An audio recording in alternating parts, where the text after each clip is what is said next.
ஒரு 30 திருநங்கைகளும் ஒரு 10 ஆம்பளைங்க 40 பேருக்கிட்ட வந்தாங்க அந்த வீட்டுக்கு.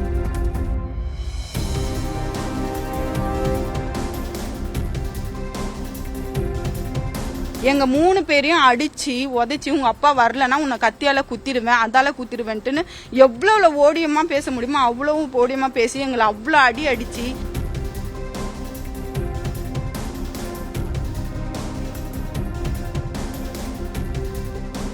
என் தம்பிக்கு கல்யாணத்துக்கு சேர்த்து வச்சிருந்த பணத்தையும் எடுத்துன்னு போயிட்டாங்க.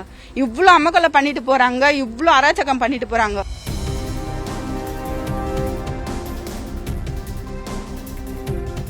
என் பேர் நந்தினி.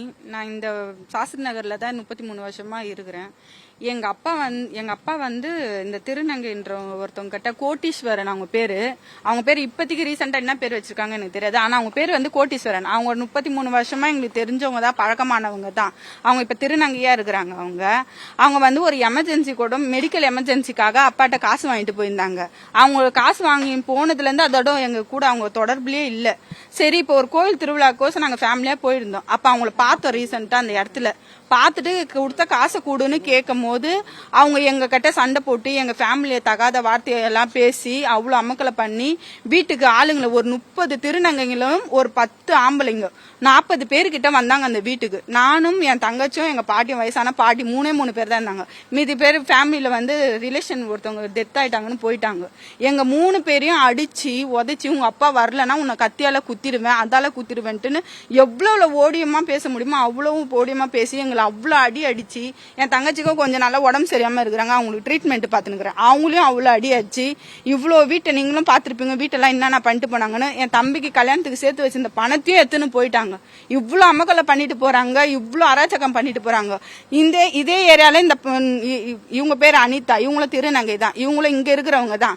சரி, அவங்க சமூகத்தை சேர்ந்தவங்களா சென்னை, சரி விடுங்க நான் பேசுறேங்கன்னு அவங்க கேட்க வந்தவங்கள அடிச்சு அவங்க இப்பதான் ஆபரேஷனே பண்ணி அந்த திருநங்கைக்கான இதுவே இப்பதான் அவங்க பண்ணிருக்காங்க. அவங்களையும் இழுத்து போட்டு அடிச்சு போலீஸ்காரங்க எதிர்க்கலையே எங்களை அவ்வளவு அடி அடிச்சு ஒரு கம்ப்ளைண்டா அவங்களை எடுக்க முடியாத மாரி அங்கேயே போலீஸ் ஸ்டேஷன்லயும் அவ்வளவு அராஜகம் அவ்வளவு இது அவங்கள உடல் ரீதியாகவும் உடல் மன ரீதியாகவும் ரொம்பவும் அவங்களையும் அடிச்சு துன்புறுத்தி ரொம்ப கஷ்டப்பட்டுட்டு போயிட்டாங்க. அவங்க சமூகத்தை சேர்ந்தவங்களுக்கு கூட அவங்களுக்கே பாதுகாப்பு இல்லாத நிலைமையில இருக்கிறாங்க. ரொம்ப இவங்க அராஜகம் ரொம்ப ஓவரா இருக்குது. வயசான பாட்டி எல்லாம் அடிச்சுட்டு போயிட்டாங்க. இந்த பாருங்க என்னன்னு கேட்க போனது எங்களெல்லாம் ஈர்த்து தள்ளி கத்தில குத்தி இருக்கிறாங்க. ஜாக்கெட் எல்லாம் கிழிச்சு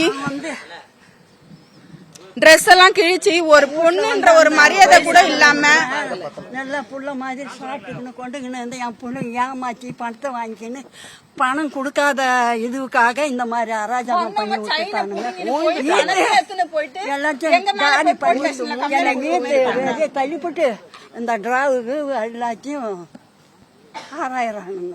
1 லட்சம் ரூபாய் பணம் கல்யாணத்துக்கு.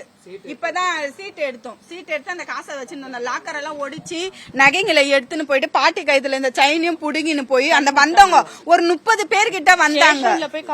யாரு எவருன்னு கூட சொல்ல முடியல, அவ்வளவு பேர் வந்தாங்க. என்னோட பேர் அனிதா. நான் வந்து சாஸ்திரி நகர்ல இருக்கிறேன். நம்ம வீட்டுக்கு பக்கத்துல வந்து பண்ணாரி அம்மன் கோவில்னு ஒருத்தர் முருகன் என்றவர் வச்சிருக்கிறாரு. அவருக்கு வந்து அவர் கோயிலோட அர்ச்சகர் தான். அவர் திருநங்கையெல்லாம் கிடையாது.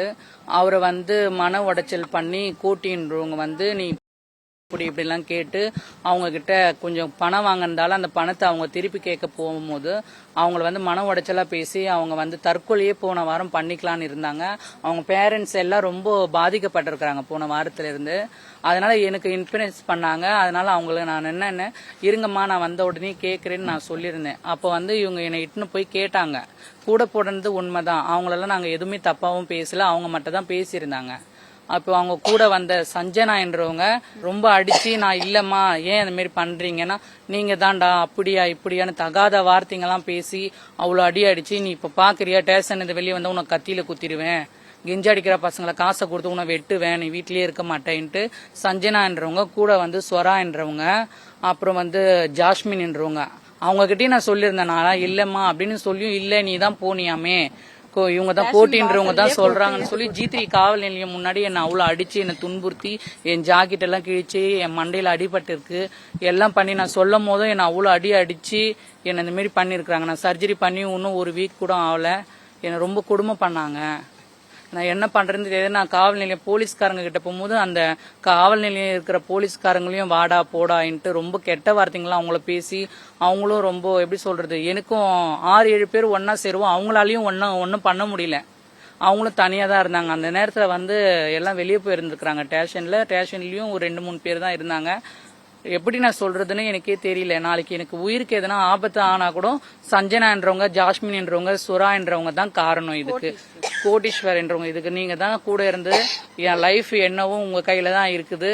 எனக்கு என்ன சொல்லிருக்காங்க, நாளைக்கு நீ பாக்குறியா உயிரோடயே இருக்க மாட்டேன்னு சொல்லிருக்காங்க. எல்லாத்துக்குமே நீங்க தான் காரணம். நீங்க தான் கூட இருந்து என் லைஃப் என்னவும் நீங்க தான் பாக்கணும். இதுக்கு கடவுள் தான். செய்திகளை உடனுக்குடனும் துல்லியமாகவும் தெரிந்து கொள்ள சப்ஸ்கிரைப் பண்ணுங்க.